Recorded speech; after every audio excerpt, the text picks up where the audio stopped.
Olá IPCA, hoje é sábado, dia 25 de outubro de 2014. Nós estamos juntos há 790 dias lendo a Bíblia e hoje leremos os capítulos 6 a 9 do primeiro livro das Crônicas. Nós já dissemos a você que o livro das Crônicas, um volume só foi separado em dois mais tarde por questões de cópia, de tradução. O livro das Crônicas foi escrito no período pós-exílio. E uma evidência bem clara disso é esta que lemos hoje no capítulo 9, quando se fala de quem morava em Jerusalém depois do cativeiro. O livro foi escrito para recontar a história do povo e mostrar, através de episódios escolhidos dessa história, que Deus sempre abençoou o seu povo quando foi fiel, que Deus honrou reis que se dispuseram a fazer a sua obra, e que então, se os exilados que retornaram se dispusessem a servir a Deus fielmente, eles seriam abençoados também. É uma perspectiva diferente de Ageu e Zacarias, que exortavam como profetas. O cronista exorta como um historiador, que traz à memória os fatos do passado.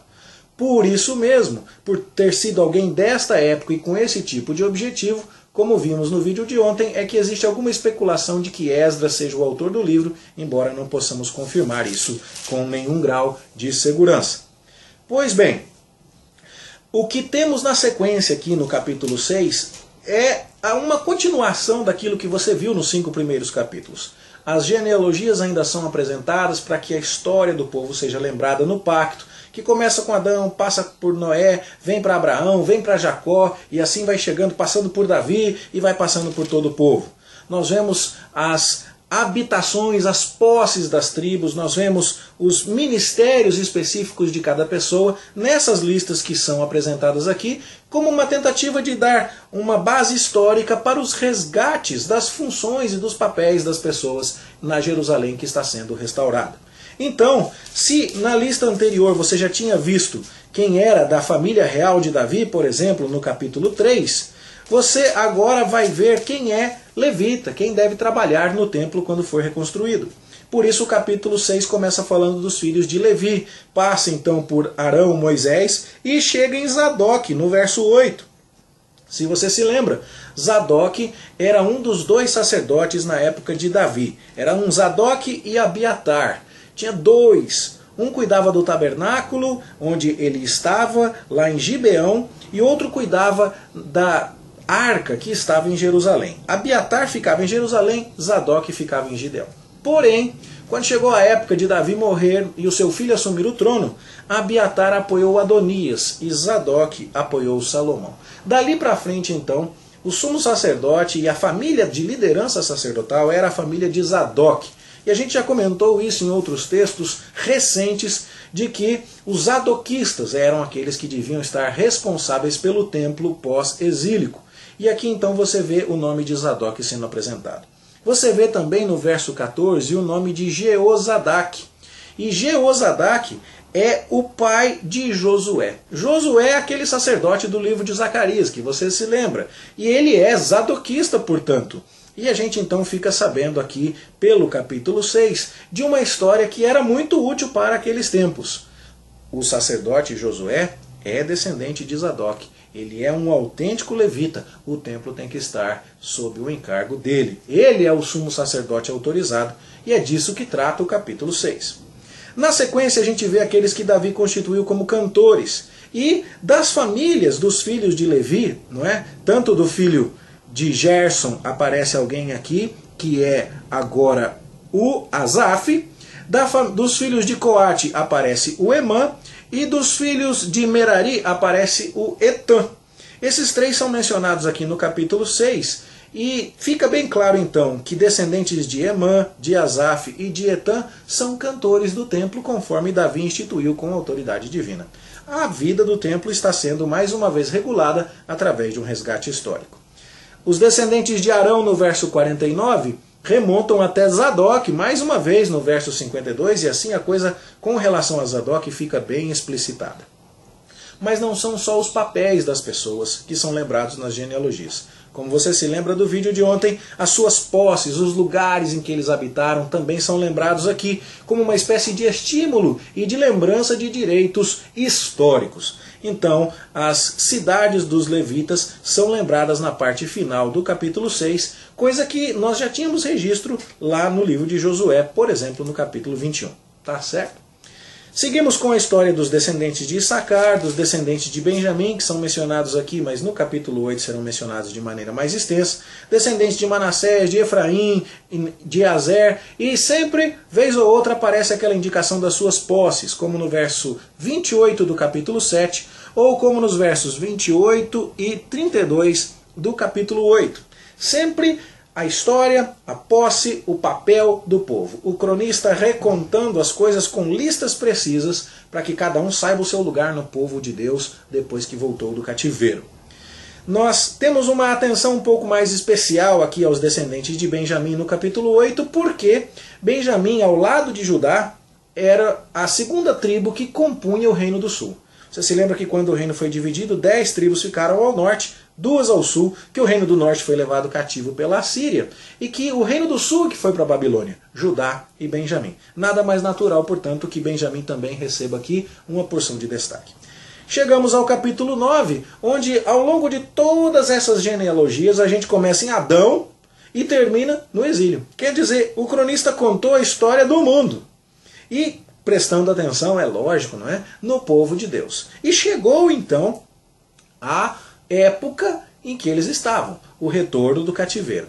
E aí se fala das primeiras pessoas que vieram habitar Jerusalém. Tinha sacerdote, tinha levita, tinha servo do templo. O que é natural, porque o começo da restauração da cidade tinha que passar por sua vida religiosa e pelo templo. Fala-se de alguns dos filhos de Judá, verso 3, e de Benjamim, as 2 tribos do sul, mas fala-se também de alguns filhos de Efraim e Manassés, como que simbólicos dos demais, para mostrar que o povo que está voltando do exílio é simbolicamente agora todo o povo de Deus. Nunca se pensa apenas no reino do sul. Fala-se dos sacerdotes no verso 10, e Zadok aparece outra vez no verso 11, né? Dos levitas no verso 14, fala-se dos porteiros no verso 17, e aí aparecem alguns nomes que são importantes para nós, como Corá e os seus filhos, que eram guardas, né, encarregados da obra do ministério e das portas do tabernáculo, nomes que vão ser muito mencionados ao lado desses que a gente viu lá no capítulo 6, Etã, Asaf, Emã, nos Salmos. Porque os filhos desses homens compuseram muitos dos salmos que a gente hoje tem para ler, que eram usados e foram usados no templo, tanto antes da sua queda quanto depois. Ok?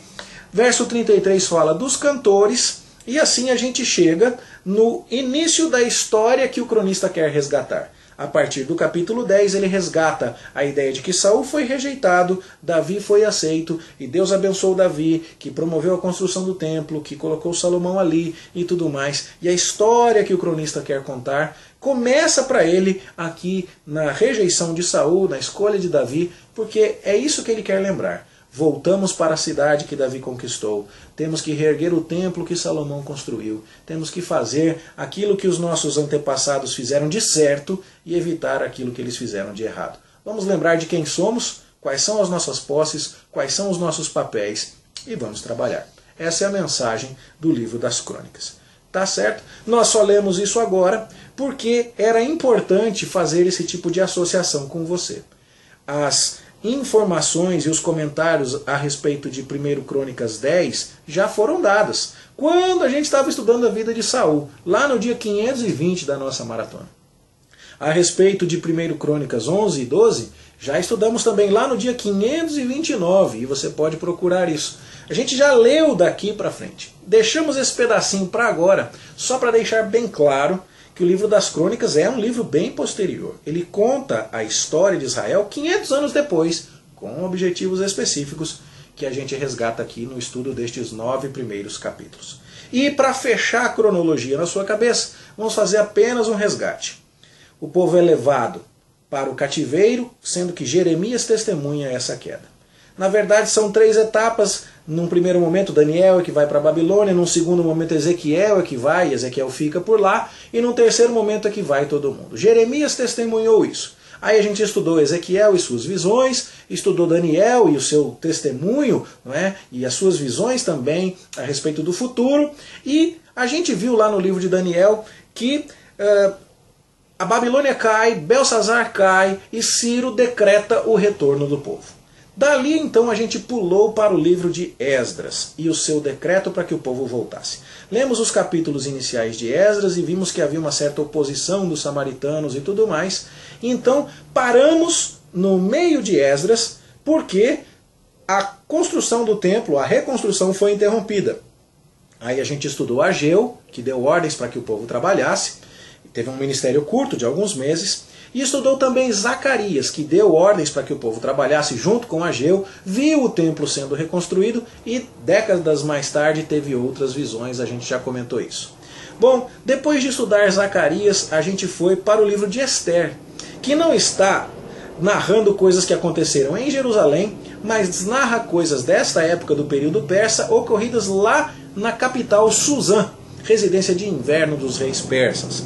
Então a gente fica vendo as coisas nessa perspectiva. Agora olhamos para a capital, o que é que está acontecendo? Bom, terminado a leitura do livro de Ester é que a gente veio para cá, para Crônicas, porque o cronista está preocupado com a reconstrução da vida nacional. E agora, terminando Crônicas, a gente finalmente vai voltar para o livro de Esdras no ponto em que a gente tinha parado. Tá certo? É agora que o Esdras vai chegar em Jerusalém, bastante tempo depois que Zorobabel, que Josué, que Zacarias, que Ageu tiveram seus ministérios. É agora que Esdras volta para a reconstrução da vida religiosa da nação. Bom, tudo isso então deve colocar para nós as coisas meio que por extenso, meio que em ordem cronológica na cabeça. E eu espero que esses comentários te ajudem a ler a Bíblia com mais entendimento. Esse é o nosso grande objetivo.